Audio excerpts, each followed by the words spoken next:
This episode contains discussions of childhood abuse, including physical, emotional, and sexual abuse, religious manipulation, teenage pregnancy, traumatic childbirth, suicidal thoughts, thoughts of self-harm while pregnant, and references to suicide threats. For this episode, Sonya sat this one out. This is just me, Britt, as we wanted to create a space for our guest to share her story in her own words at her own pace. She survived years of abuse at the hands of her stepfather, became pregnant at 15, and was let down by the very systems that should have protected her. This is not just a story about trauma. It's about survival, resilience, and the reality that too many people face in silence. We want to thank our guest for her strength and willingness to share her story. She is here because she wants to tell it in her own words, on her own terms. As you listen, please remember that this is her lived experience and her voice deserves to be heard.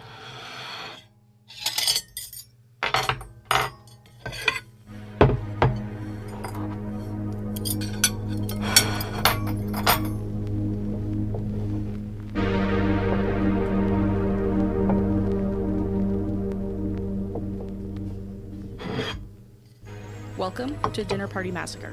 I'm Britt. And I'm Sonya. This is the podcast where we bring the conversations you're not supposed to have at the table. From religion to conspiracy theories, no topic is too controversial for us to dig into. So pull up a chair, because this dinner party is about to get messy.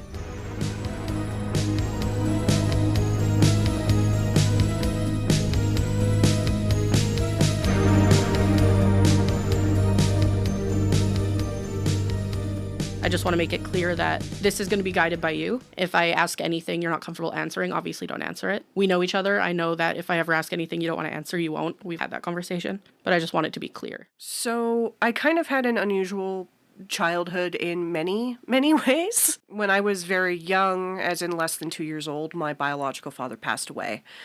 My mother at that time was living in the United States for work. I was actually born in the U.S. So after he passed away, my mom moved back to Canada because that's where all her family was. So we moved to originally a small town in Alberta. That was how she met my stepfather. He was one of the construction workers who came to do some renovations on the house that she bought. They got married when I was 5. It was like an outdoor wedding. It was actually like quite a lovely wedding, you know, just shame about everything that happened afterwards. Because of the fact that he was marrying someone who was a single mom, as part of their vows, he made this commitment to me to love and protect me and be a father. And I had like this little like kid-sized ring and everything. And none of us knew at the time, of course, that only a few years later he was just gonna like break all of those promises a million times over. Do you think he knew? I don't know, and I don't think I'm ever going to know. I don't think either answer would make me feel better, you know? That's fair. Yeah, that's it's totally like, fair. Whether it was all Planned from the beginning or just Yeah. he decided later. Yeah. Yeah. But like, so he had this entire dream that he wanted to live on his own farm and like build his own house from the ground up because he was a construction worker and all of this kind of stuff, right? One thing that I really need to emphasize is how convincing he was, how manipulative he was, because, and like, it's difficult to describe to somebody who wasn't there, just like how, like, you could go into a conversation with him about how the sky was blue and you'd walk out like going, maybe it is green actually if you look at it in a certain way, you know? Yeah. Like, that was just charismatic, kind of. Yes, Yeah. very. He was very good at making friends. He was very good at appearing a certain way to people. And I would find out later in life that is quite common for abusers, that they are often very charismatic, they are often very well liked, and it's behind closed doors that the mask comes off. And so like before they got married, he was amazing to my mom. He was great. Like he was so kind and so caring and so gentle. Like at one point my mom, like she'd broken her arm and she couldn't, and like the break was like really awkward and like they had to like re-break it to reset it, and like it was not a good time. But like during that entire time he would wash her hair for her and brush it and like some freaking ass romance novel stuff, right? Yeah. It was like all of that stuff that made her feel like she could trust him. And again, it's like one of those things that like you can do all the reading you want about like how abusers work and like how they will like kind of lull their victims into this sense of security by doing all of these things and whatnot. But when it's happening to you and when you're living through it, it doesn't make sense to you. And it makes you think, you know, oh, it must have been something I did because he's never acted like this before and like all of this kind of stuff. And it really just messes with your head. And that's why I think it can be like a really, really difficult for someone to realize that that's the situation they're in. And I'm realizing that I'm getting a little bit ahead of myself. It's just, yeah.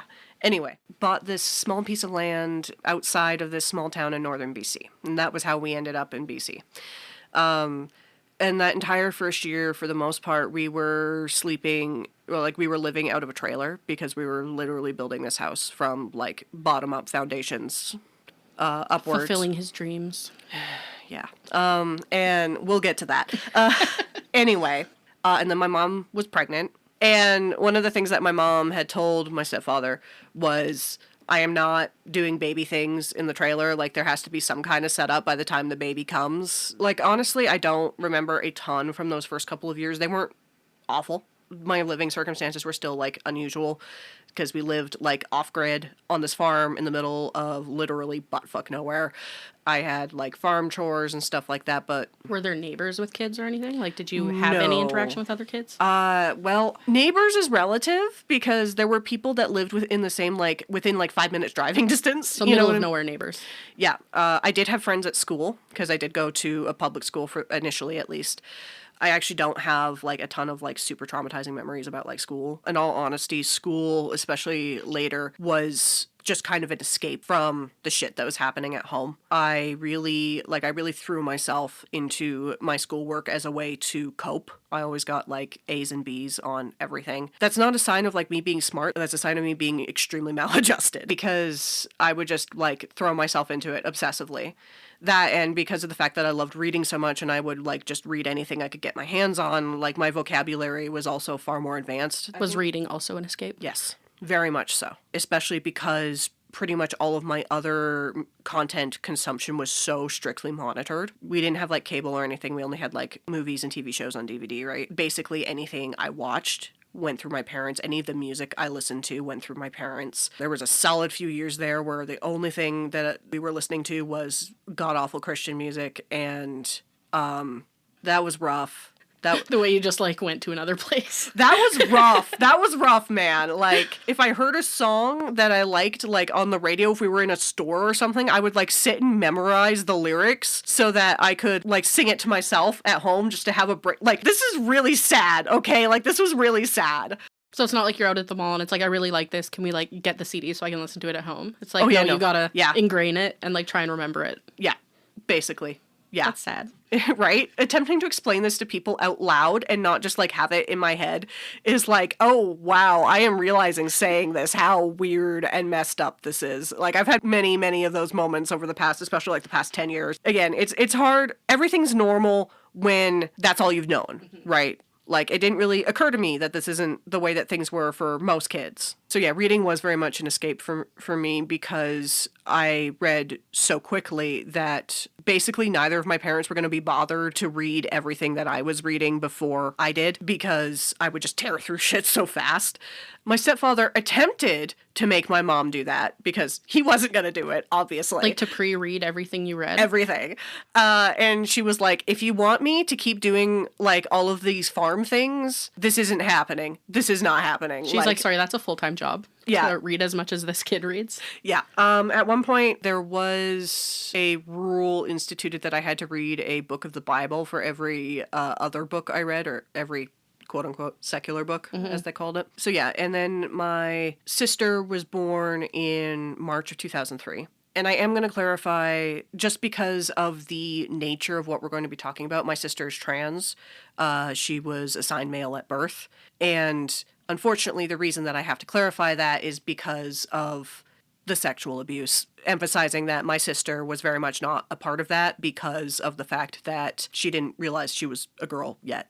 Yeah. I remember the first time you told me about your sister being trans, you said you thought it was, like, sort of a blessing that she was protected from him in that way. Yeah, it was, I had very conflicted feelings about it because it was like, I had this feeling of, I am so sorry that this is something you're going to be dealing with, but on the other hand, I'm so relieved. The body you were born in that isn't yours protected you, sort of. Yeah, if I'd found out that the same thing was happening to my younger sibling, I think I would have gone nuclear. Because so much of what I did was to protect them, including, like, some just really bad decisions that I made and stuff like that because I was a kid. He was just an incredibly toxic, abusive person, and my sister was not exempt from that at all, but it manifested very differently, and it manifested in like this gross form of extremely toxic masculinity, because obviously, and that happened with me as well, actually, because one of the things that really screwed me up when I was a kid was like, because he was one of those guys that would like deride and make fun of anything that was like feminine, and like, women shouldn't wear makeup, it covers their natural beauty. And like, I painted my nails at a sleepover one time, and like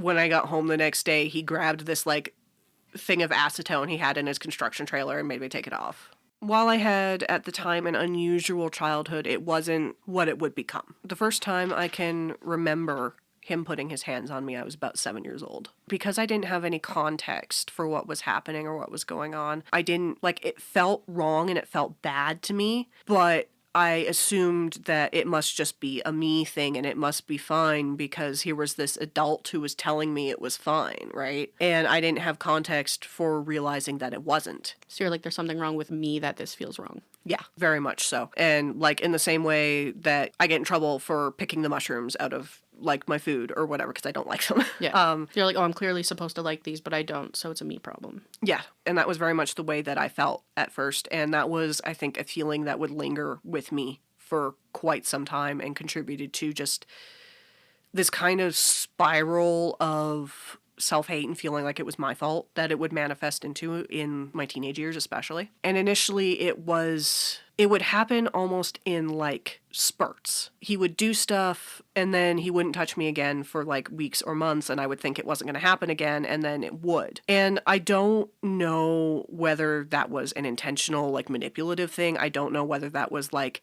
him having a battle with what existed of his conscience. I think for him, he felt like it was like a temptation that he kept falling into or something like that. But like, the thing is, if you're, like if you're on a diet and you cheat and have a chocolate bar, that's not the same thing. And it very much felt to me that that's kind of what was going on as it continued happening. And especially when he started doing the whole, oh, this is just for you and me. This is like, you shouldn't talk to your mom about it. You should, like, that was the point where I started kind of being like, maybe there is something wrong, but I didn't have the language to express it because, and like, this is honestly, I'm going to go on a little bit of a tangent here. Sorry. Do it. I have very, very strong feelings about sex education because of this. Were you still in public school at this time when it started? I was, yes. Yeah. So it started when I was about 7, and I would be in public school until I was pulled out at the age of 12. Okay. So you were in school for a bit. Yeah. Anything that I ever encountered about like sexual abuse or anything like that was, if anyone but like your parent or a doctor touches you in your private places, you should tell someone. Okay. But so if it's a parent, it's fine. Yeah. Because that was the way that my brain logicked that. I think there's a big part of myself that feels like maybe if I had the words to describe to somebody what was happening to me sooner, maybe something would have been different, but ultimately I'll never know, right? Yeah. But like, that is one of the reasons that I feel so very strongly about sex education. I've had that conversation with people before about sex ed, and I've talked to people who are like pretty strongly against sex ed, especially for like younger grades. The thing I hear the most is people being like, that should be up to the parent. Like, I should be able to have that conversation with my child. It's like, that's great that you think that, but you got to think about the people who aren't. It's like, I understand where those people are coming from, but they're thinking only from their perspective, well, I'm a good parent and I want to have... Like, I don't want someone else doing it because I'm equipped and I know the words and I want to be the one to tell my child. And like, I understand that, but you've also got to understand that there are so many kids in the world who don't have a safe place at home and who don't have a safe parent to talk to about that stuff and maybe are experiencing that stuff from a parent, like in my situation. Where but obviously I wasn't going to be like getting that information at home, right? I wasn't going to be getting it from my parents. Yeah. I wish people could focus on those kids when we talk about policies and stuff. And I think that's kind of the problem, is that people tend to be very like just focused on how they feel and like their kids and stuff like that. And that's fine, but not everyone has your life. In fact, most people don't have your life. Yeah. Yeah. This also comes up when I hear people like talking about like a parent's rights and parental rights and all this kind of stuff. And it's like, well, some parents are bad. Some parents are very bad parents. Some parents should not have ever been parent. No. Unfortunately, that's the world we live in. Anyway, try to get back on topic. Sorry about the tangent, but... This is a tangent safe space. Okay. But yeah, so other types of abuse at home increased. He was extremely emotionally abusive and manipulative, just not necessarily in ways that were always easy to recognize. Like, a lot of the stuff that I was put through as a kid, I didn't recognize as being bad or unusual until, like, I had my kid and he was at those ages, and I was like, I would never do that. I would never put him, like, what the heck? Like, just something off the top of my head is, like, I was solely responsible for the firewood that kept the house warm throughout the entire winter. As a child.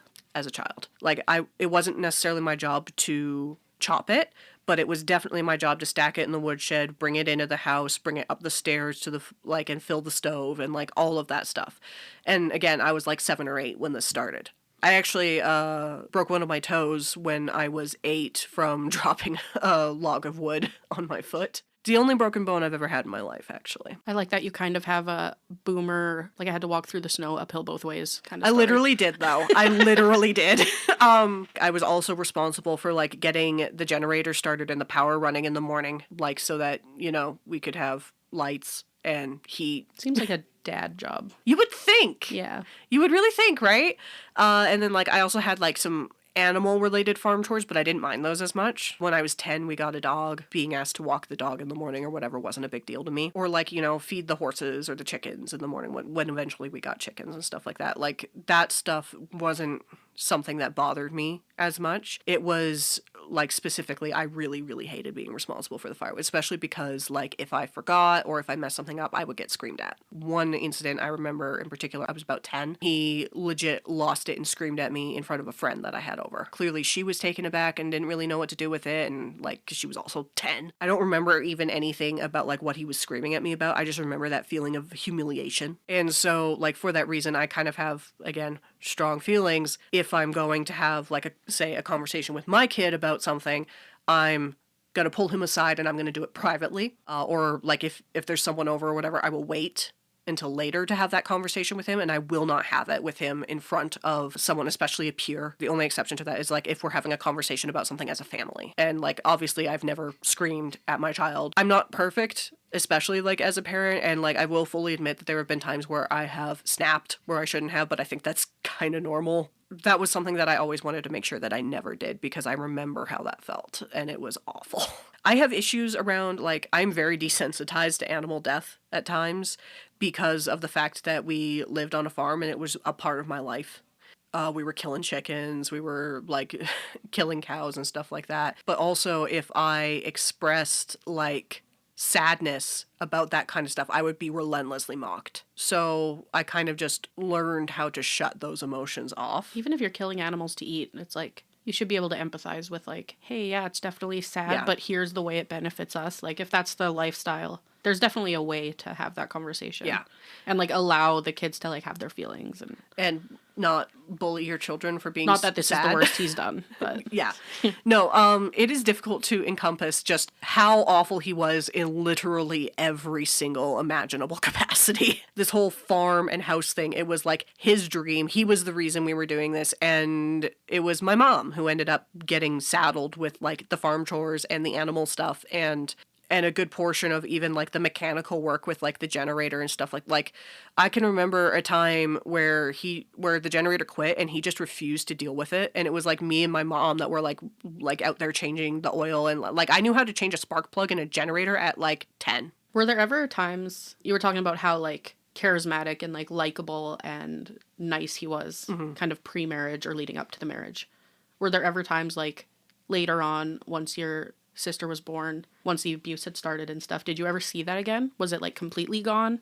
No. Was it saved for strangers? Was it, like, ever brought out at home? Like, no, because he would do these things, like, he would lose his shit and he'd, like, scream at us or something, or he would punish us extremely, because he was also a believer in corporal punishment. I can remember a time when I was, again, like, around 8 or 9, and he had asked me to put his tools away. And what he didn't tell me, what I hadn't realized is, like, because I thought I knew where all the tools were, which was on one side of the house, so I put all of those away. But there were some other tools that were on the other side of the house that I didn't know were there because he didn't tell me. And then that night it rained.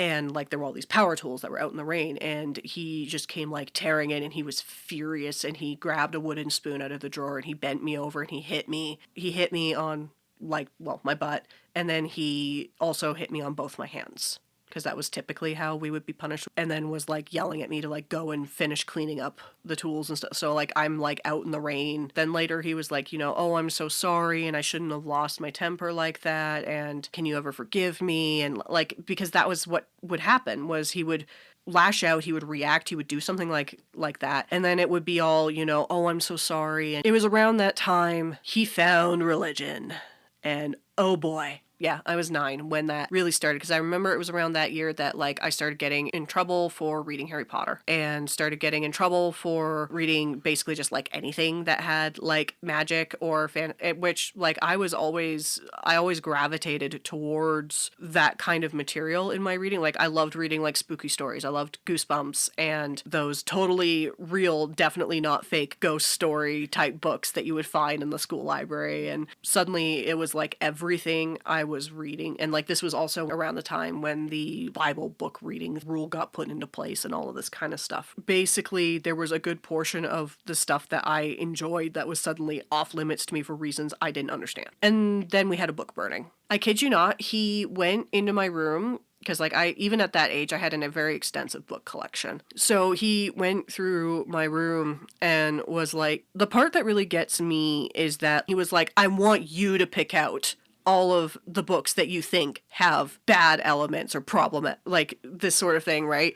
And so like I'm this kid who's like, because like I'm trying to figure out what he thinks are like bad things, and trying to guess that and figure it out, because if I miss something that he thinks is bad, I'm gonna get yelled at. And you obviously don't think any of them are bad. These are books that you've read and enjoyed, and now he's like, hey, get the bad ones.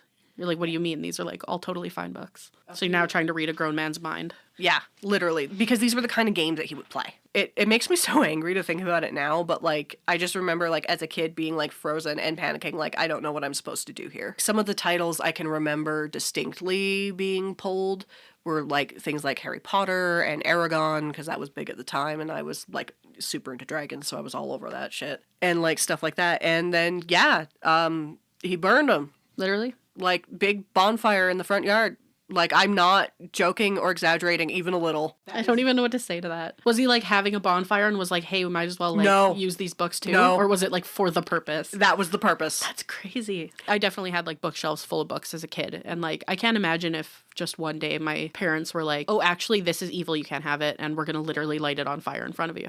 And that was how it felt. That's insane. Yeah, right? And that was how it felt to me, was like all of a sudden things flipped on a dime and the rules were different. Did he meet someone? Because that's definitely like ingrained religious parent bullshit. Like he didn't just read a Bible one day and decide to burn your Harry Potter books. Yeah, no. Well, part of it came from his family had always been religious. His dad was religious. And then like his dad was sending him these like clips and videos from like these preachers and stuff like that. And then also my parents made like friends with some other Christian people, some of which definitely reinforced a lot of the toxic bullshit that was coming up. Like, there was one of his friends that I distinctly remember was, like, talking shit about a neighbor's kid. She was upset because their cat had had kittens and the kittens died, and was like, you know, animals die, it's a fact of life. Even at the time, I can remember kind of, like, side-eyeing him, like, but then, like, in addition to being a child, I was a girl child.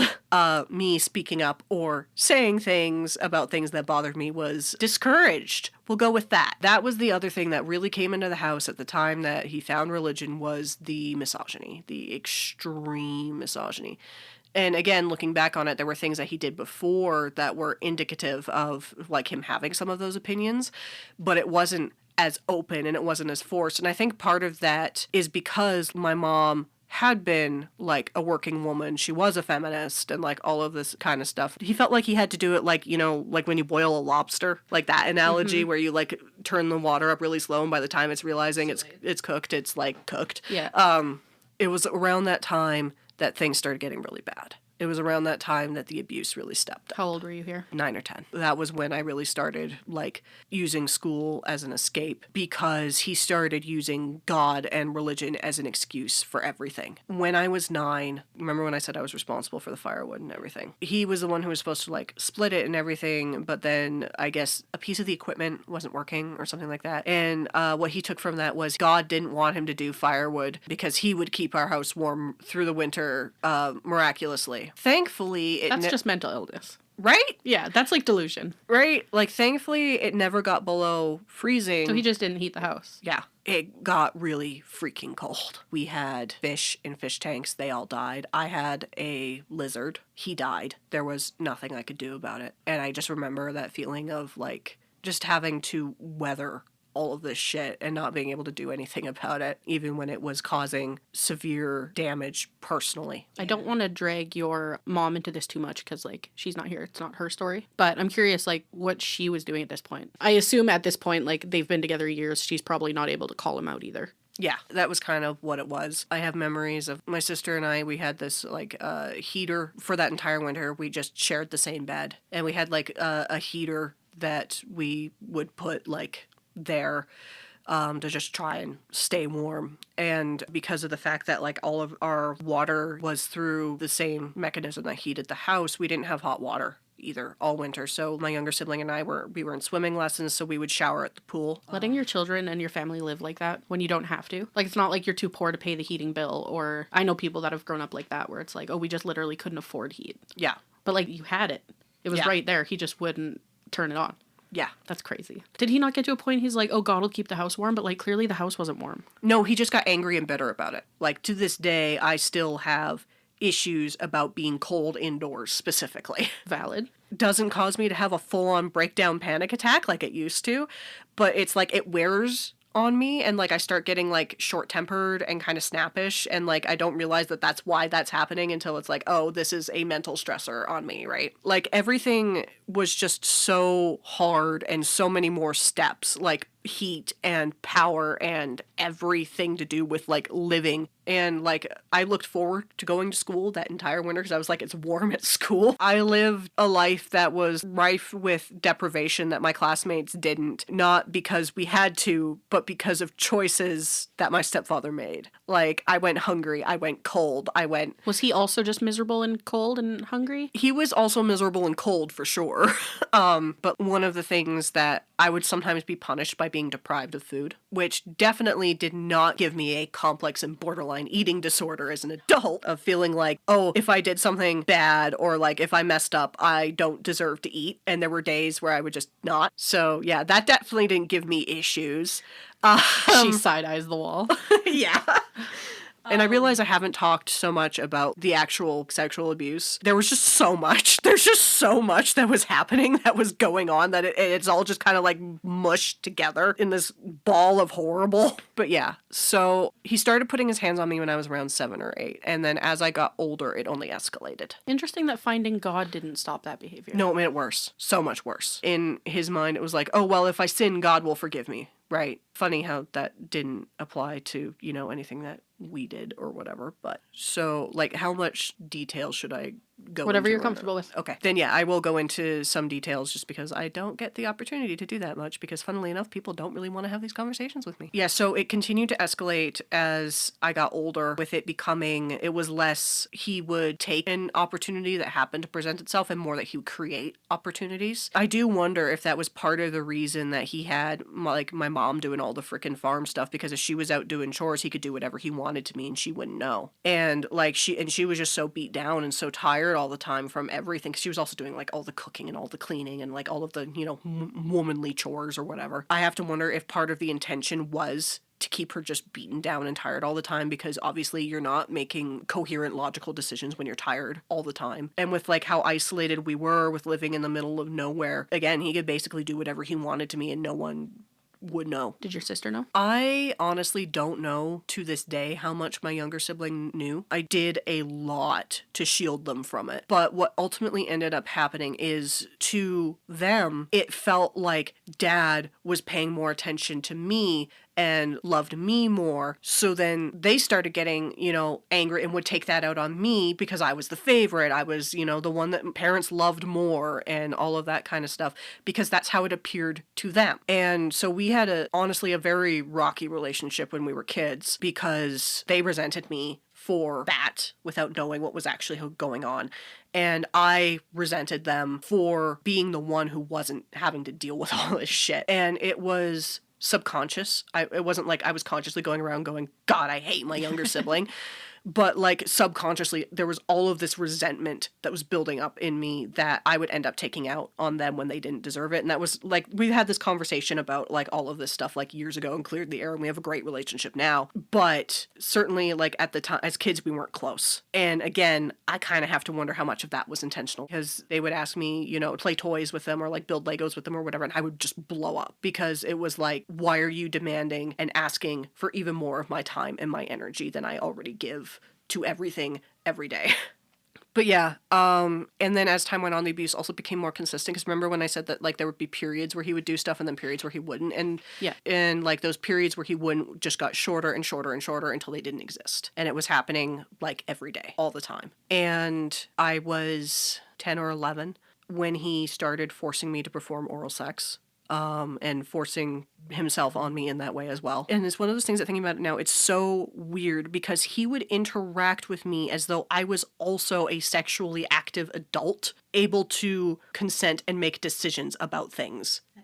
At 10, because he would like have these conversations with me, and he would, ask me, oh, well, does that feel good? Or like, is this better or this? And I wouldn't know what to say to him, because I hated all of it. Like, he himself did not see what he was doing, it seemed, as assault, or at least like he wasn't treating it that way. And I think that actually messed me up more, of the fact that he would like try and make me an active participant in this, because I would just freeze, because I wouldn't know what to say. It's the same thing like with the books that I was talking about earlier, but just worse. And that's very much what was happening. Like, I remember there was this one time where he asked me if I wanted to do stuff on my birthday, and I just froze, because I knew that I didn't, obviously, but if I said that, then he would take it out on me, because he would like ask all these questions, and then if I gave him the answers that he wasn't looking for, he would lash out. So it's like I was always trying to guess what he wanted me to say. Turns out that's a habit that's very hard to break. Trying to guess what people want you to say, Exactly. or what you should be saying. Yeah.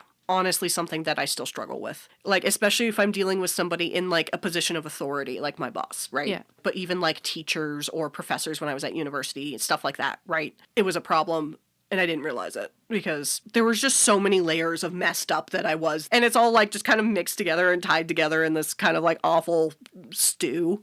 And again, I don't know if that's like a typical experience that people who have experienced sexual abuse have, or if that was like a him thing, and I don't think it matters. And this was something that my mom and I were briefly actually talking about this yesterday, because there was a point in time where my uncle was living with us, his brother, and unfortunately he has since passed away. He was the only one of that family that I think actually cared about us, because like he would do things like he would help me with my math homework, because math was like the one subject at school that I actually struggled with, and it pissed me off. And so like he would help me with my math homework, or he was actually a mostly positive figure in my life. And then sometimes he would share stories about like some of the things that his older brother did to him when they were kids, that again, hindsight is like, oh my God, that's a freaking red flag. And I almost feel like in some ways he was trying to say something, but didn't really know how, because the man was also just incredibly fucked in the head because of like a lot of the shit that he had been through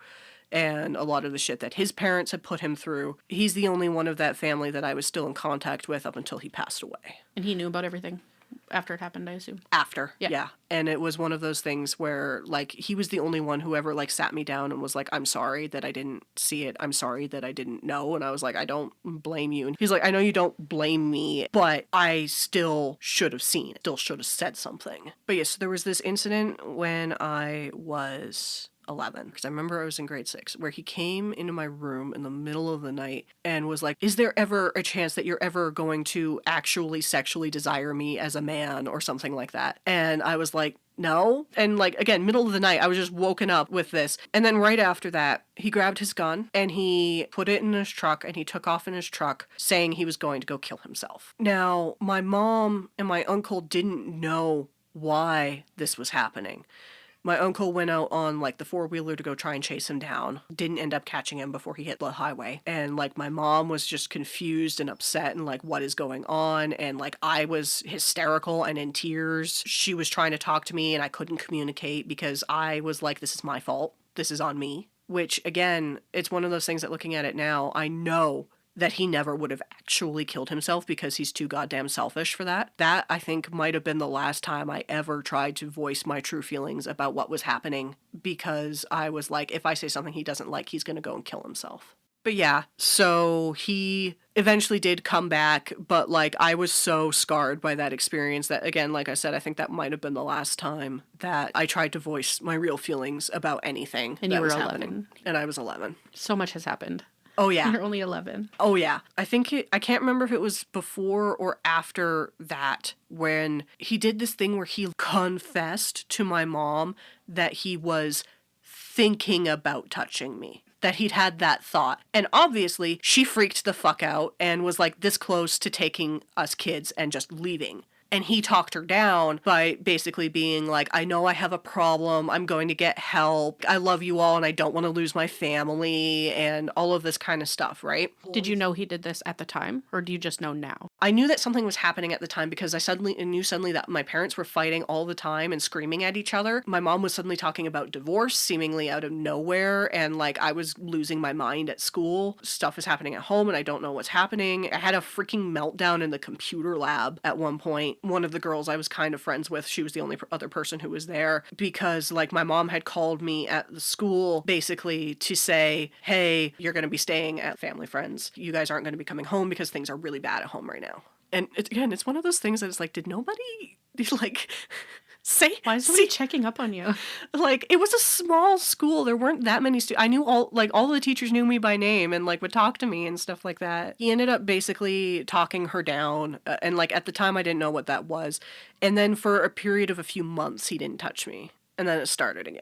And then, like, as things got worse between my parents as well, one of the things he ended up telling her, like, in a few years was that the way he was dealing with his urges was he was going out and sleeping with somebody else. Again, the religious atmosphere vortex that my mom was stuck in at that time, you don't get divorced. She thought he was sleeping with another, like, adult woman elsewhere because he would like take off for hours in the truck and like not tell anybody where he'd been. I later found an email that my mom had sent to this one pastor guy. Like basically she'd send him an email about counseling and being like sent it anonymously through an email account that my stepfather didn't know existed. And so I read this email and she'd sent it and basically being like, my husband is sleeping with another woman, and like talking like a lot about some of the stuff that had been going on and, you know, what should I do? Did she mention the confession? No, because I think at that point she felt like that wasn't happening anymore or like that had been dealt with. Did she ever acknowledge anything around that in like trying not to like leave you alone with him or anything? Like, did she ever respond to that? For, I think maybe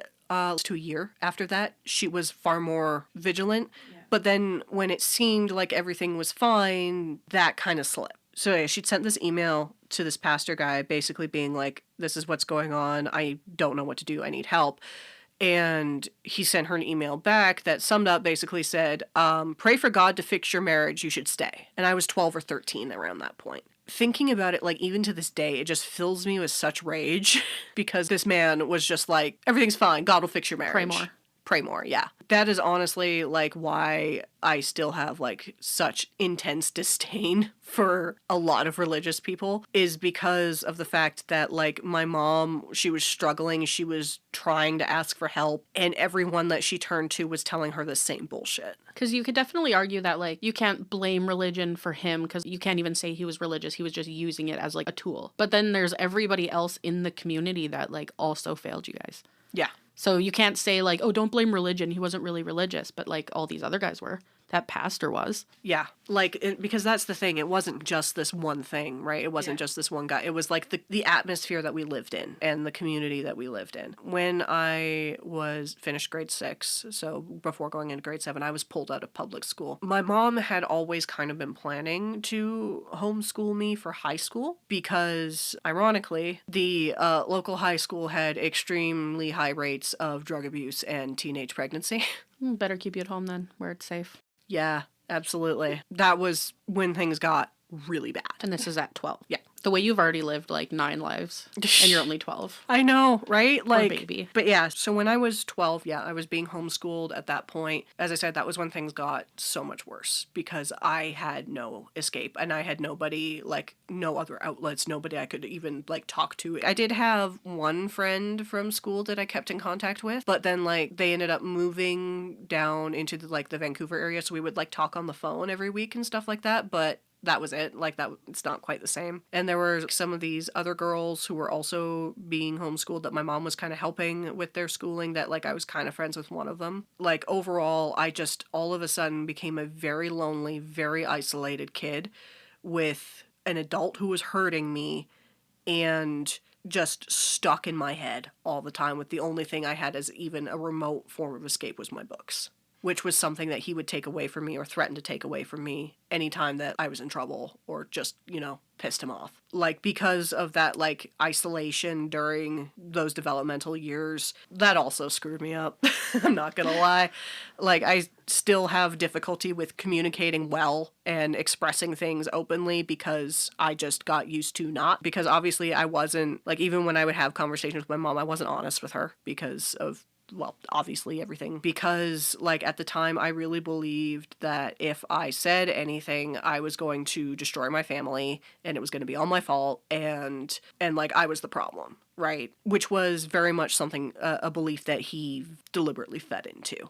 And it was when I was 12 that he first raped me. And I remember this because I hadn't even started my period yet because I wouldn't start my period for like another 2 months. And then when I had my first period, I just remember feeling just this cold panic because I knew that meant I could get pregnant. Definitely not something that's going to come back up later. Definitely not foreshadowing. For like the next several years, when I would just like be terrified every month that I wasn't going to get my period and just be so overwhelmingly relieved when I did.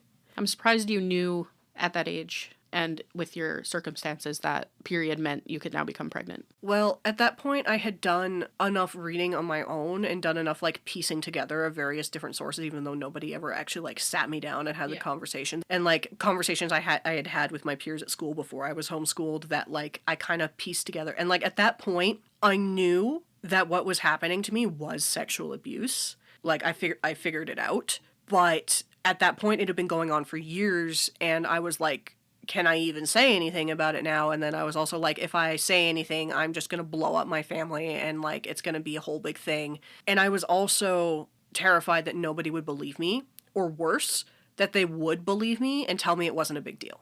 And tell me that, like, I was overreacting. Which, given the environment that I lived in, was a very legitimate fear. So at that point, I didn't feel like I could say anything. And also at that point, it was just, like, such a normal part of my life that I just need to suck it up and deal with it. It's almost half your life at that point. Yeah. If it started when you were, 7? Mm-hmm. And you're now 12? Mm-hmm. That's crazy. Yeah. Yeah. So, like, at that point, I knew what was happening. I just didn't think I could say anything about it or that, like, it would matter if I did. At that point, my goal was very, very simple. I was going to get good grades. I was going to get into a good school, hopefully on the other side of the goddamn country, and get out. That was my plan. And so, like, that was what I would tell myself. It's just till I'm 18. It's just until I get out. At that point, I was just putting my head down and trying to get through the day. Yeah. And he was also continuing still, obviously, to have sexual relations with my mother regularly, which, again, from conversations I've had with her since, it's quite clear that some of those encounters were not consensual.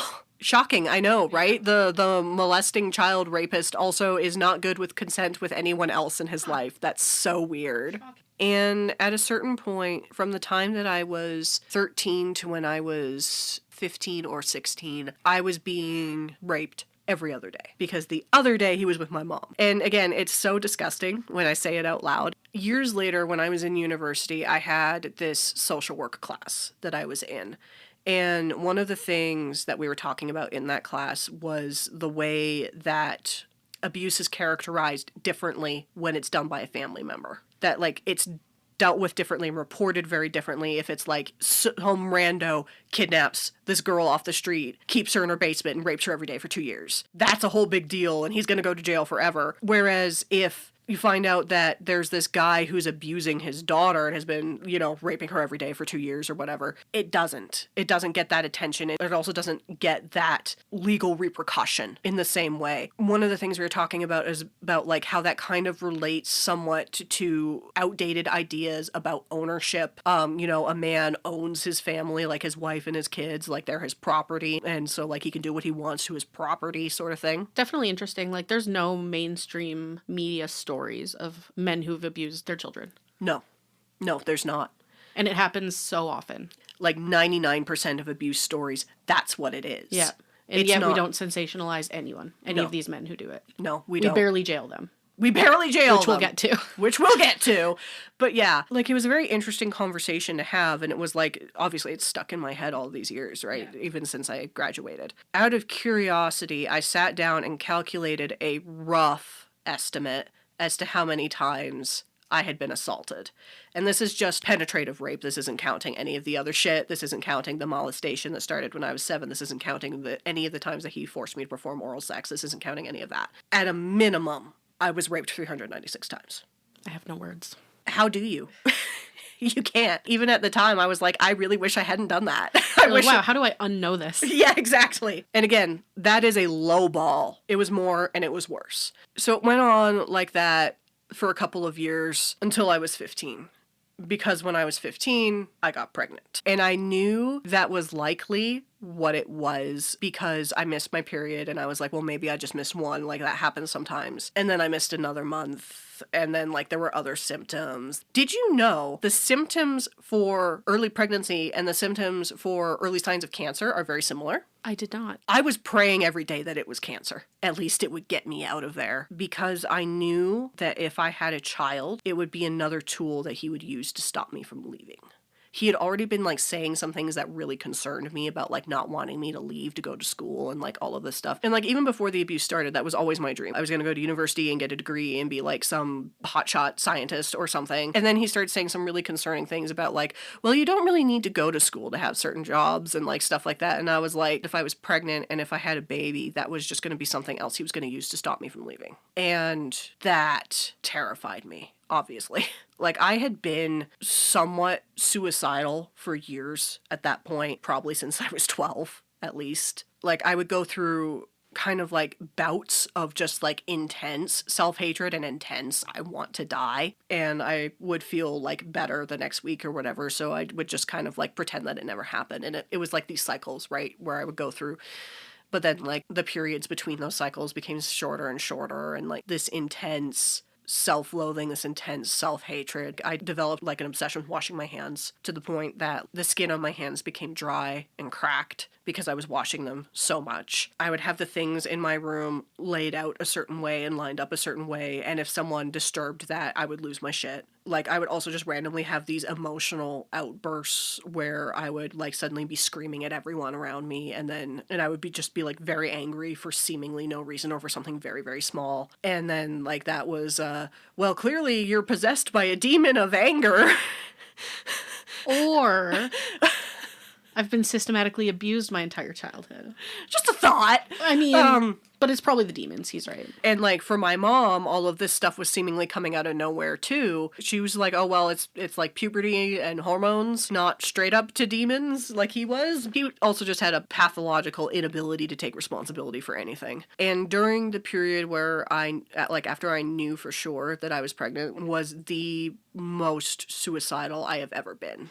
And there were multiple times that, like, I thought about just, like, throwing myself down the stairs to try and miscarry. There were times that, like, I considered, like, doing all kinds of, like, stupid shit. Of course, I was also living, like, with all of the other bullshit that was surrounding me. There was also the, abortion is evil, and if you have an abortion, you're going to hell immediately. Like, so then I started to think that it would only be okay for me to kill my baby if I killed myself, too. I ended up not doing anything about it. And then at the point where it was very clear that I was pregnant and I couldn't hide it anymore, and I had to have a conversation with my mom, she knew that I didn't, like, go anywhere. I didn't do anything. I didn't spend time with boys or anything like that. So she was like, "How are you pregnant?" And I lied. I said that, like, obviously I couldn't hide that it was him, but I said that he'd gotten drunk one night when she was gone at like a Bible study, and it happened and it was an accident, and like it had never happened like before or since. At that point, it had been going on for so long that it's like, if I tell her the full truth about everything, she's not going to be able to hold it together. You're protecting her at this point. Yeah. So, yeah, I lied, and it was a lie that he approved of and backed up. She was obviously very distraught. That, to me, in a way, almost proved that I was right in not telling her the whole truth. And again, she was gonna take us and leave, but then he was like, first off, he was like, well, it was an accident, and it never happened again, and it never happened before, blah, blah, blah. But then he was also pouring on the, like, you know, oh, yeah, so you who hasn't been in the workforce, who has a certification in a job that you can't do here, you're gonna like take the kids, including your pregnant teenager, and leave, and what are you gonna do? So basically what my mom ended up doing was she ended up kind of like shelving it, of being like, okay, we will deal with what we're gonna do after the baby, because when you're in that survival mode, and it's just, I'm not trying to justify the way that she acted, because very much clearly what should have happened there is we all should have left. That's not what ended up happening. I still have a good relationship with my mom. Like, I still love my mom and all, and I don't hold any of that against her. Now, there are people in my life that don't necessarily agree with me on that, because whatever issues that I did have about her, I kind of just buried in the interest of, I have one parent left and I need to just deal. Some of that stuff did end up coming out, like that, like, resentment and whatnot did end up coming up, like, in therapy of, like, stuff, and I have had some conversations with her about stuff that happened. Like, I don't think we ever went through a period where it's like we weren't talking, right? Or like, you know, I was so mad at her that, like, we didn't have any sort of communication at all. And again, part of that was complicated by the child in the mix. So that's kind of what was happening there. And then it was only like right before I was supposed to have the baby that anyone outside the family was told about my pregnancy. That is when things exploded. Because there were a lot of people, but yeah, some of my mom's friends, as well as some of her family, my grandmother on my bio dad's side, immediately went, it was him. He did it. He's responsible. At that point, the local police station got a lot of calls. Basically, you are going to be harassed until you send an officer up to actually talk to somebody. At that point, I was telling people I'd been raped. I was not telling people the circumstances or who was responsible. But that was the one thing I absolutely would not budge on. Because he wanted me to say that it had been a consensual affair with some dude. And the reason that I refused was because of the religious atmosphere that all of us were mired in. Because in that atmosphere, it is literally preferable to those people if you get pregnant out of wedlock, if you have been raped, than if you had a consensual sexual affair with somebody. So I was not going to lie about that, because of the fact that I knew I would then face discrimination and ostracization from, at that point, the only community that I was a part of. I'm glad you stuck to your guns about it being assault, because it was. But I hate that that's the reason. Like, I know, right? I feel like he would have got pleasure from you saying it was something you wanted. Even if it was a lie, he would have been like, yes, into hearing it. Yes. Yeah. Very much so. Because he later was trying to convince himself and or me that, well, by the time you got pregnant, it was consensual. And I was like, no, I just stopped telling you no because there was no point. Like, me shutting up about telling you to stop does not mean that I'm okay with it. Like, it really seems like a freaking no-brainer. Did he ever try not to get you pregnant? No. That's crazy. Yeah. Because that seems like something, like, he obviously knows he shouldn't be doing it. He's lying to his wife about it. Like, you would think the evidence would be not ideal. He also seemed to get off on having gotten me pregnant. Like, that was appealing to him. No words. I didn't have an explicit conversation with him about it, but the way that he behaved and the way that he looked at me when I was pregnant, yeah. But, like, he was also, like, he made a big deal about the fact that, like, he was obsessed with virginity and with the fact that I was a virgin. Like, some of the things that would come out of this man's mouth are just so insane. He was always upset because he never got to, like, have sex with a virgin or whatever before he got married. And I'm just like, you married a woman who was a single mother. You obviously knew. But basically, he was like, you know, so I prayed that God would give me the opportunity to have a virgin or whatever. And that's fucking disgusting. Yeah, it really is. And I'm like 15 15 and he's like sitting and telling me this, and I'm just like, I want to be anywhere else. What are you supposed to say to that? My fucking condolences? Like, what do you want? Yeah.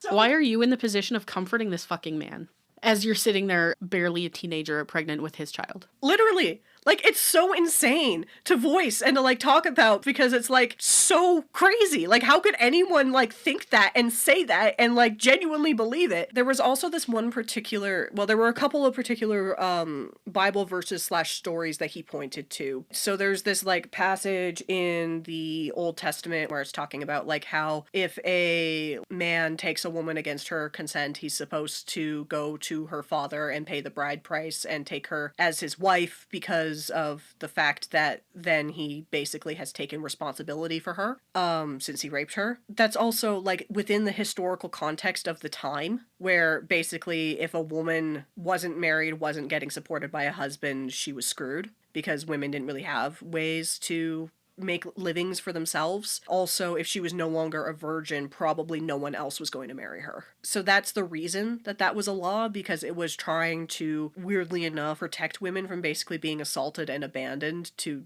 destitution. It's not great, and it very much exists within the misogynistic patriarchal structure of the law at that time, but that's why that was written there. And also, like, literally 2 verses down, it says, a man who lies with a woman and her mother shall be stoned. So. We really picking and choosing. Literally. Like, not even a different chapter. Same chapter. And there was this other story that he pulled from later in the Bible. It's one of the ones that's about, like, King David and, like, all of that shit. And so, like, he had a son by one woman and he had a daughter by another. They were half-siblings. And basically, the son started developing lustful feelings for his half-sister and was conflicted about it and, like, was apparently so sick about it that he just wouldn't get out of bed for days.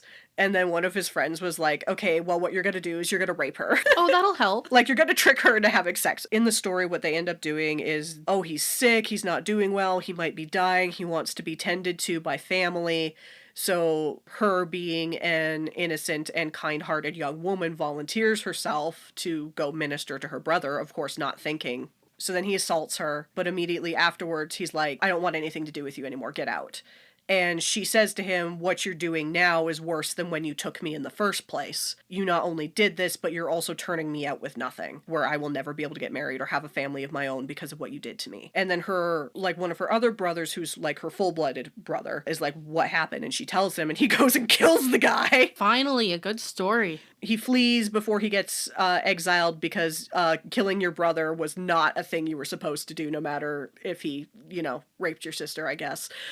So he used that as justification for why he continued to assault me, because then turning me away or, like, kicking me out would be worse than him continuing. Right, police. We were at the part where the police get involved. Fucking finally. I'm 15, I'm pregnant, I'm this close to going into labor, actually. Like, I was legit having, like, the pre-labor pains and all of that. An officer shows up, he has a brief conversation with my stepfather, and he leaves again. They keep getting called and getting harassed by family and friends, so they send a second officer up who has a brief conversation with my stepfather and goes, seems like everything's fine.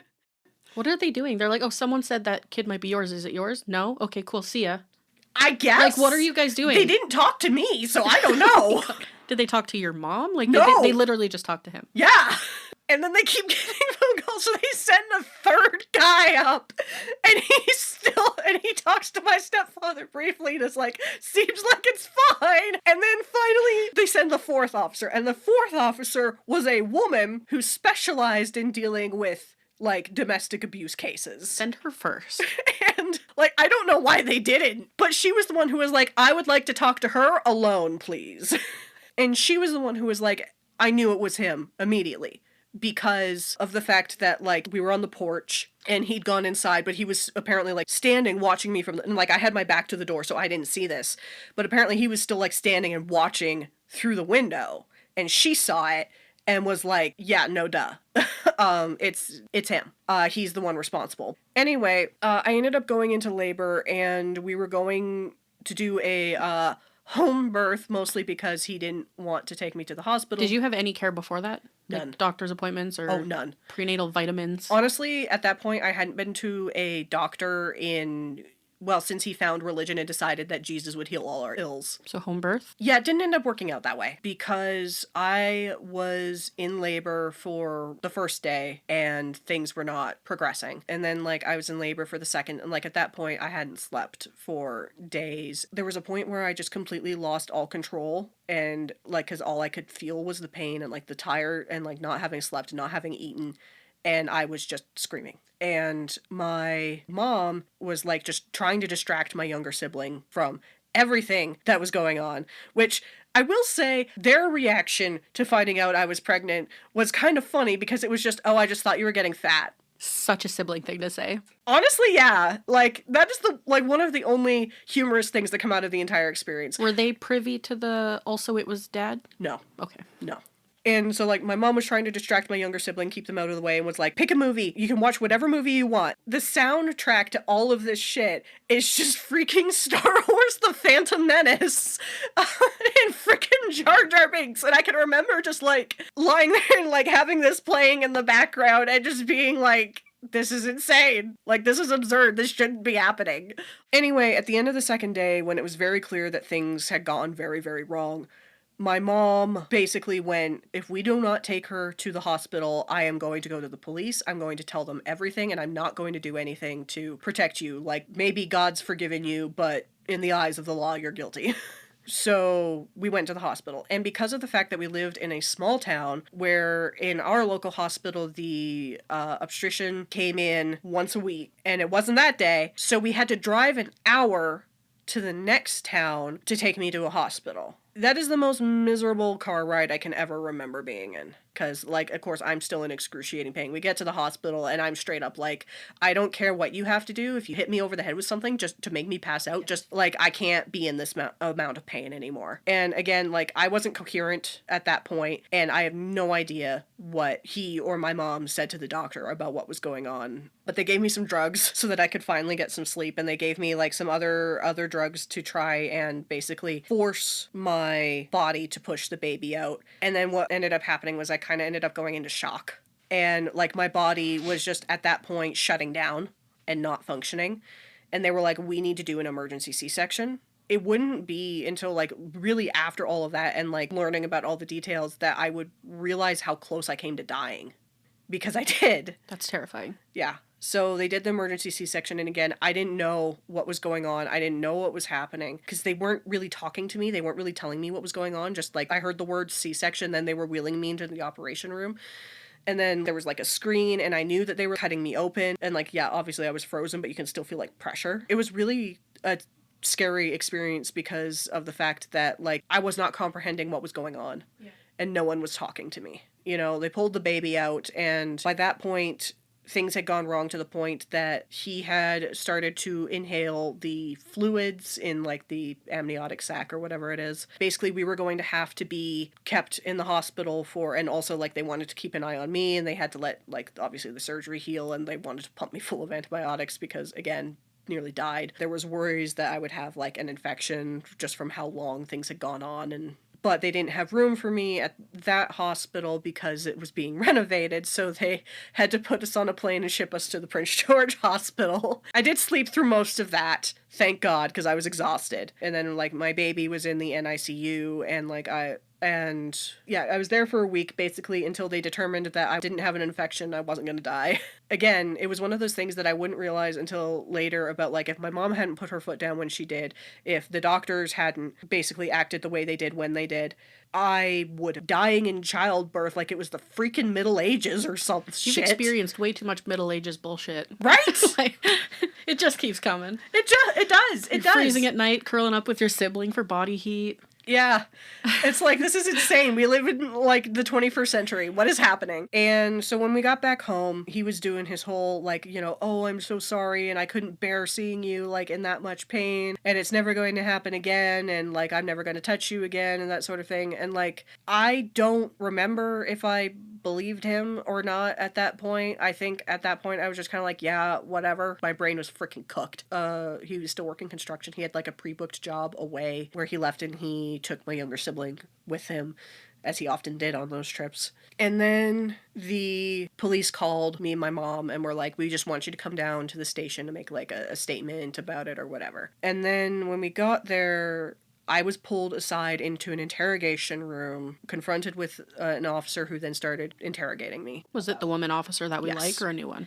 No, it was her. This is honestly, like, I still have such mixed feelings about it that I'm still kind of trying to work through, because it's true that without that officer and without her intervening and without, like, the fact that she fought for what she knew was the truth, nothing would have come of it, nothing would have happened, and I would have still been stuck in that situation. But I can distinctly remember just like the fear and confusion I felt being pulled aside like that and essentially being treated like a criminal, like that interrogation room, and just being like terrified. And it really, funnily enough, did not convince me to talk about stuff. And then there were social workers involved, and the social workers who were involved were like basically threatening me and were like, if you don't tell us who the father of your baby is, we're going to take your baby away.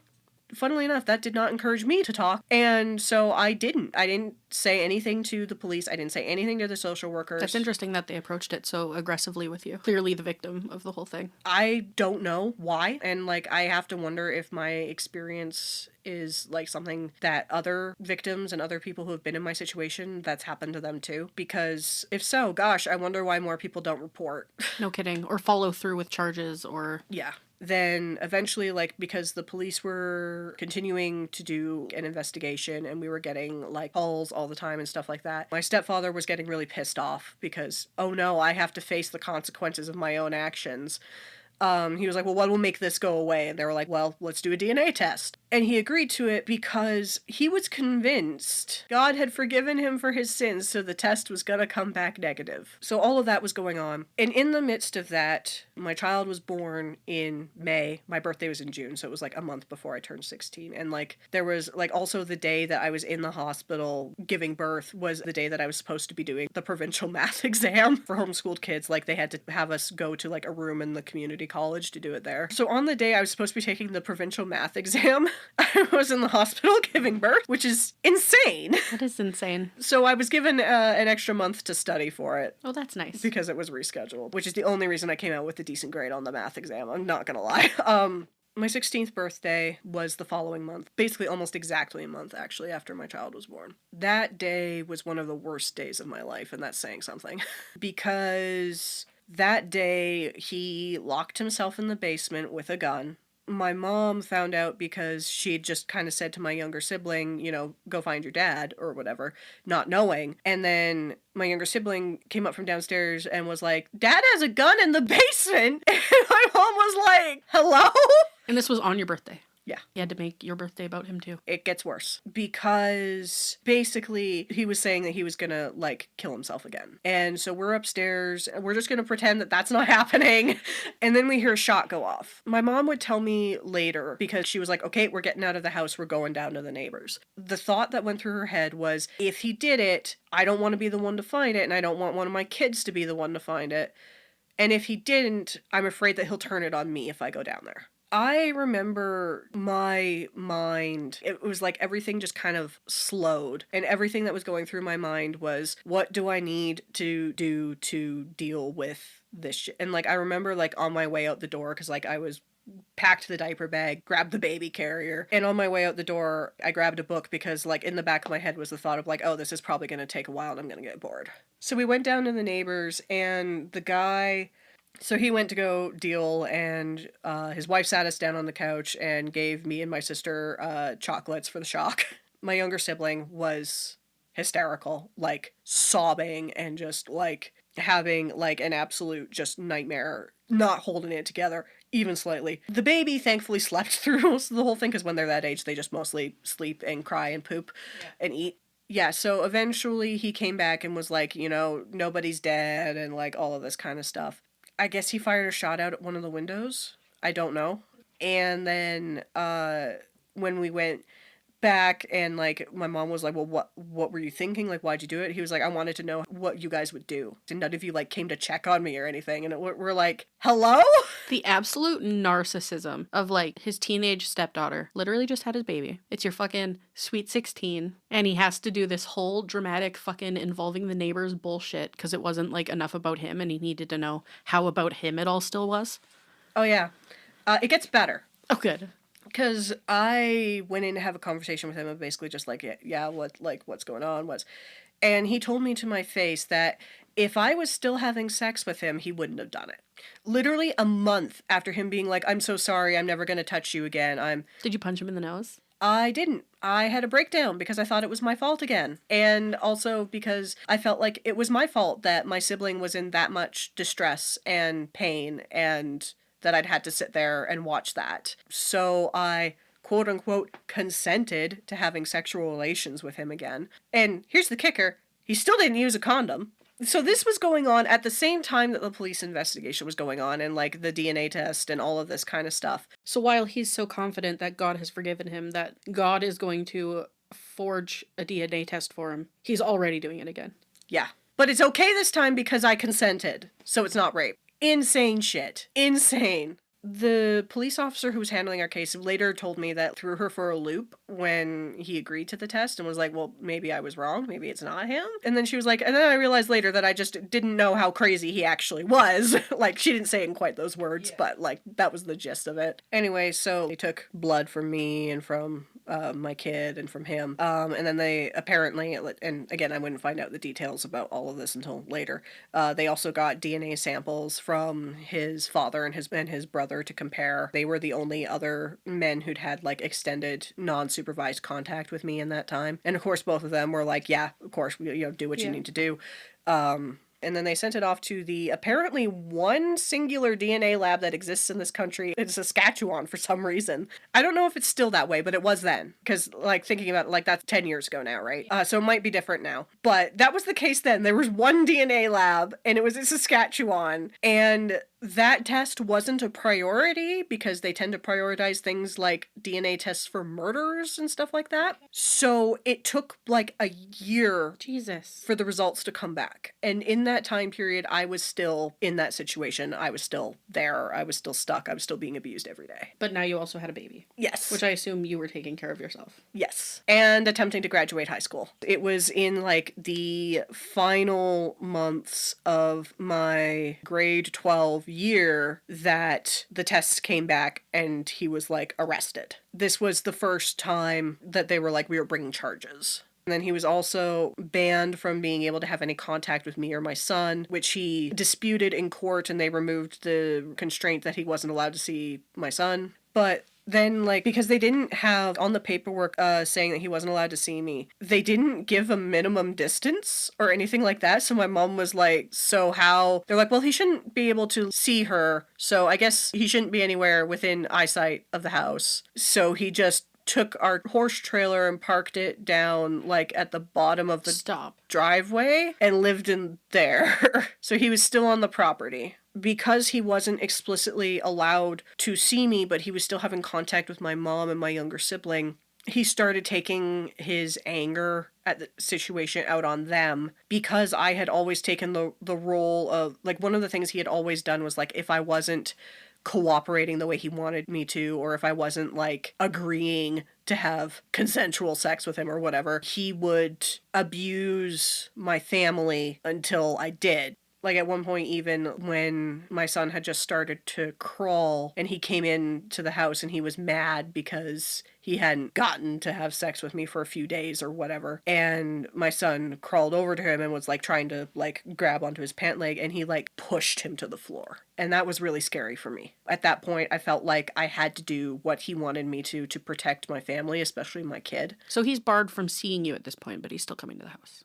No, he's basically making me walk down to where he is, because if I'm not, then he's making everyone's lives miserable and he's hurting them. And at that point, again, this had been my normal for so long. It just, even with the charges and even with the police and everything like that, it still felt like nothing was going to change, and especially like with the way the entire thing was handled. Although technically he wasn't allowed to, they weren't like, checking up to make sure that that was being followed or anything like that. Did anybody give you a card and say, oh, if he comes and knocks on the door, call us? No.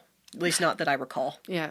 Like, so why wouldn't I think that? Why wouldn't I think that this was just something I was going to have to deal with forever? But that little bit of distance that I did have, because he wasn't in the house and I wasn't seeing him all the time, did start to clear my head a little bit. And then at one point, one of my mom's sisters came to stay with us for a bit, so he just straight up couldn't see me or talk to me at all for like a month. During that time period where like I had like the full distance and was able to like think, I did go see him one more time after that. Because at that point in my head, I had started to put together the pieces of things that I already knew to be the truth, but didn't want to admit to myself. And I went to see him one last time. This is the last time I saw him, too. Like ever?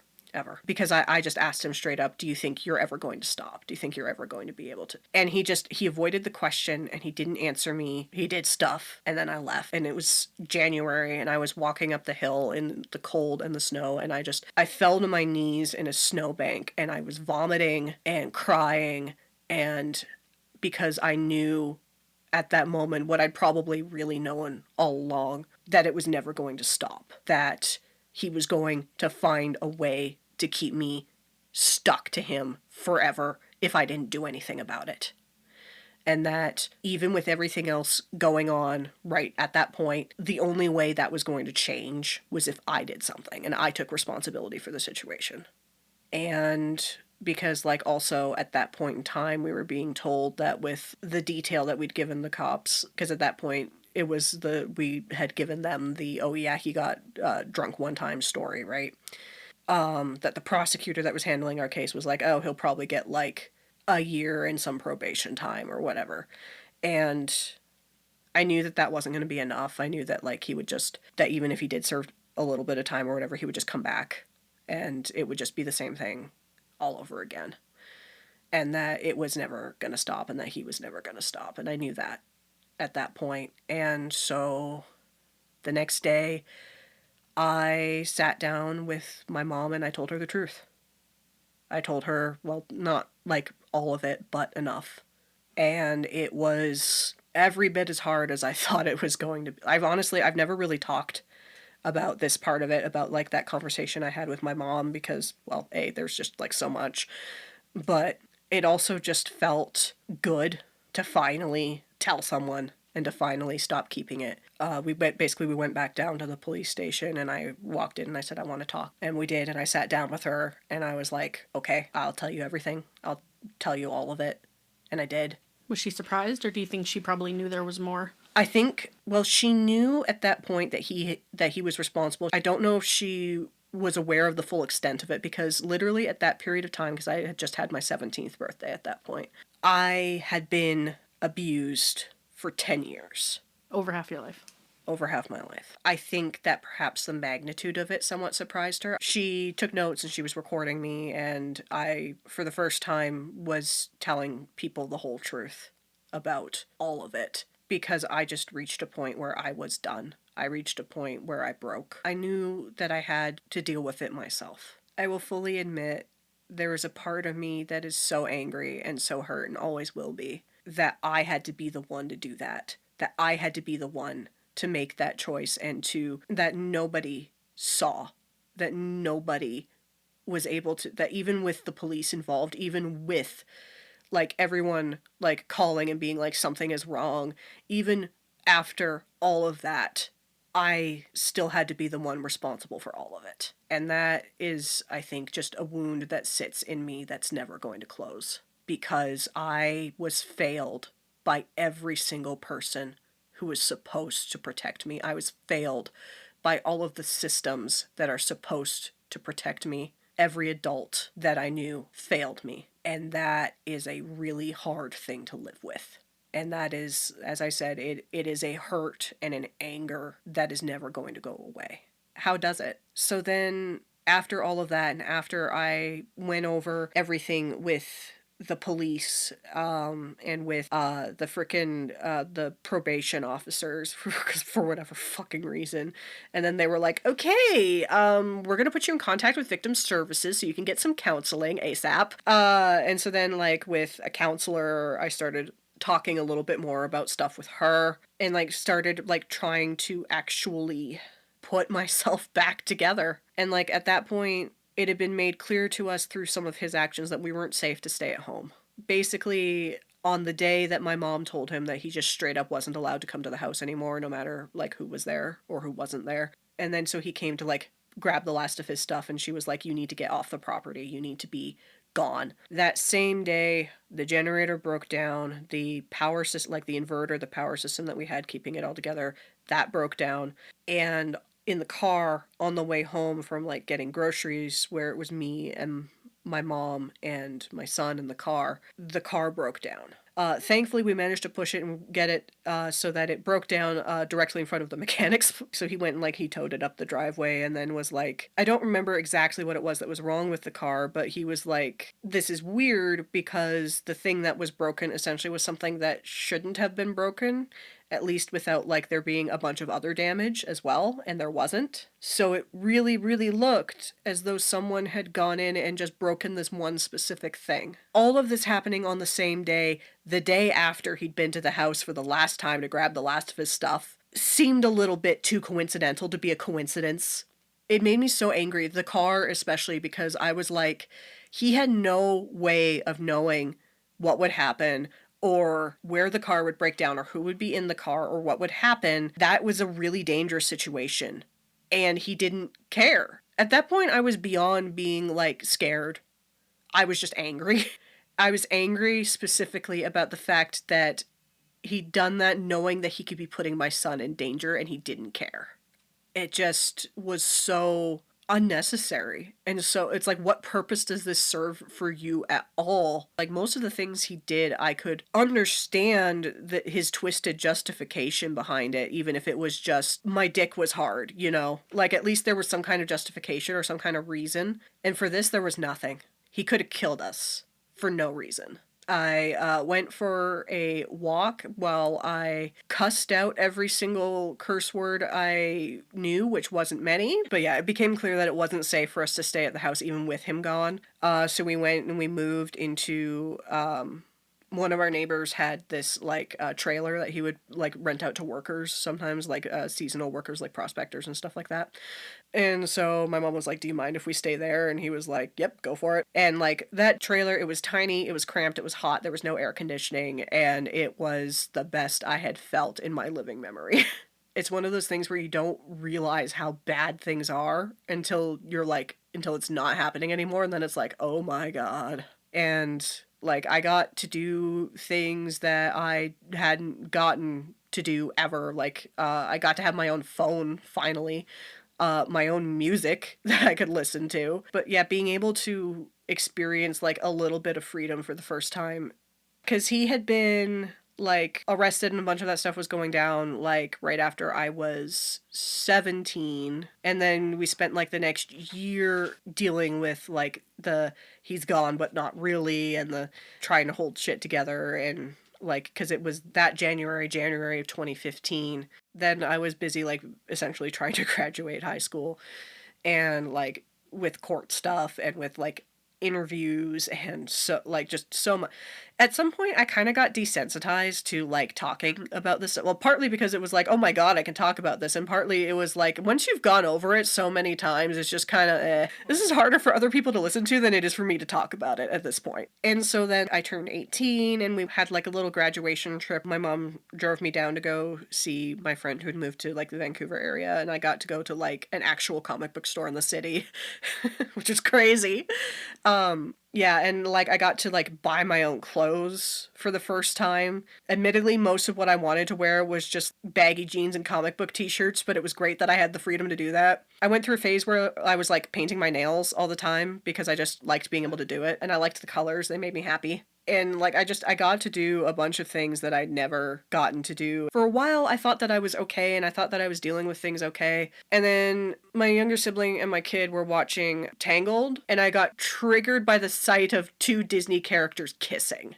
Like, triggered to the point that I was going and having, like, a panic attack, a hyperventilation in my room. And I was like, oh no.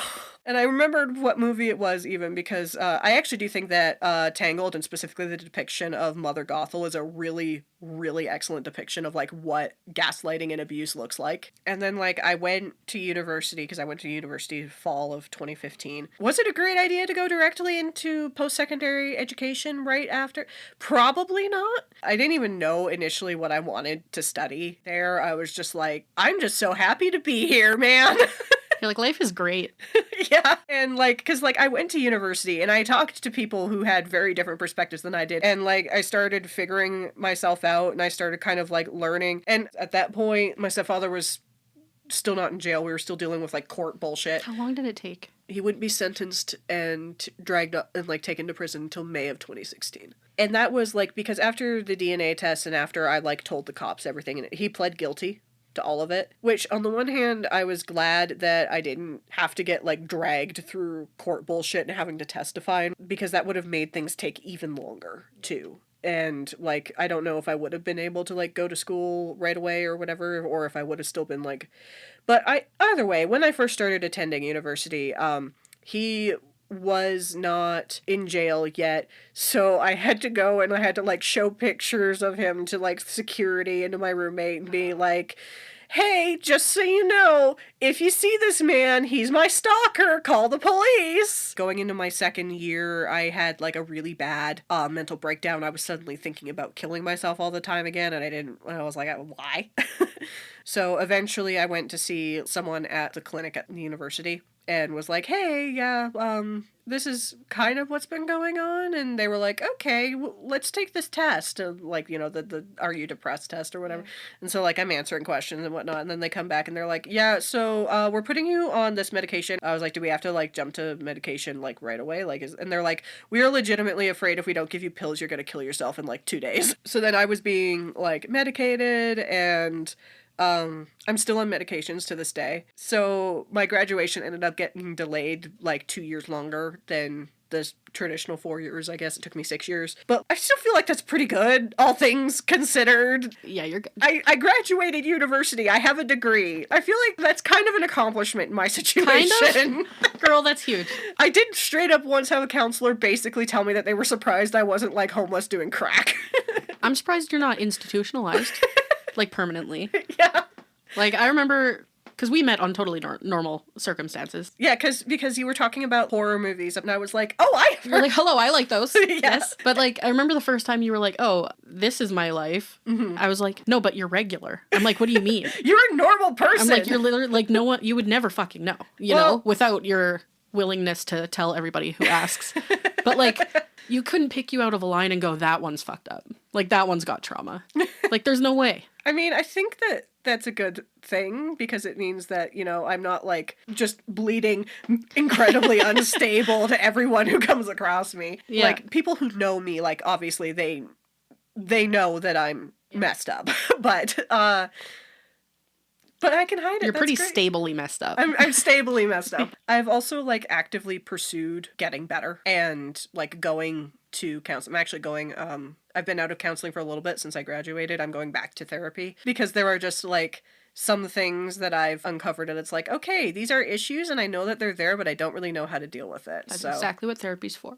Exactly. Yeah. But I actively pursued, like, counseling and therapy. I actively pursued, like, basically just trying to improve. And it wasn't just for me, right? Because I then had a kid and didn't really want to visit all of my undealt with trauma upon my child. And, like, there's always gonna be, like, some aspect of that. Like, he knows that his dad isn't in the picture and that his dad was a bad person who hurt me, because you can't hide that from him, and like it's not, I don't think, really healthy to either. So there's always going to be some element of my childhood is unusual and I'm kind of damaged, and there's no avoiding that just with the circumstances, and I knew that, but I wanted to try to mitigate it as much as possible and to also not like dump my trauma onto him on top of that. So that was another like big motivation for me of like trying to get better and trying to like actually progress in my life, I guess. Currently, like I've held down the same job with the same group of people for a number of years. I have now a stable relationship with somebody that we've been together for like 5 years. He's great. And he's great. He has your approval. And you know, I have good relationships now with like my kid and my mom and my sister. And like I have friendships and relationships that are good and stable and with people that are actually good for me. You know, I guess overall, the message I guess I really want people to take away from this is that you're never too broken to be able to come back from it and form a life from it, no matter what happens to you. When you go through stuff like that, you're never going to not be broken. You're never going to be completely okay. And that's okay, because you wouldn't be. For a really long time, I felt like the ultimate goal was that like I had to just get better and heal completely from everything, and if I didn't do that, I was somehow failing. And that's not the case, because you carry your experiences with you wherever you go, no matter what they are. So if you have trauma, you're going to carry that with you, and there are things you can do to mitigate the effects that it has on you and other people, which is great. Like, go to therapy, people. I really recommend it. We say that on the show all the time. I really recommend it. Yeah, we love therapy. But things can get better, and sometimes that requires a lot of effort and sacrifice on your part. Like it certainly did for me, and it was really difficult, and it was really scary, and I had to do it alone, essentially. I think one of the other things that I really want to emphasize is like my situation was really a best case scenario. I had people that were advocating for me, that were like harassing the police when stuff came out. I had an officer that was pulling for me and that was fighting for me and like making sure that this didn't get just like shoved away or dropped, or like take my word for it that nothing was wrong completely. I'm fine, totally. But like kept pursuing that because she knew that there was something not right. Like he pled guilty, so I didn't have to go through all of the court bullshit and all of that. I didn't have to try and argue my victimhood in front of an audience, because I can't even imagine what that would have done to me in my mental state at that time.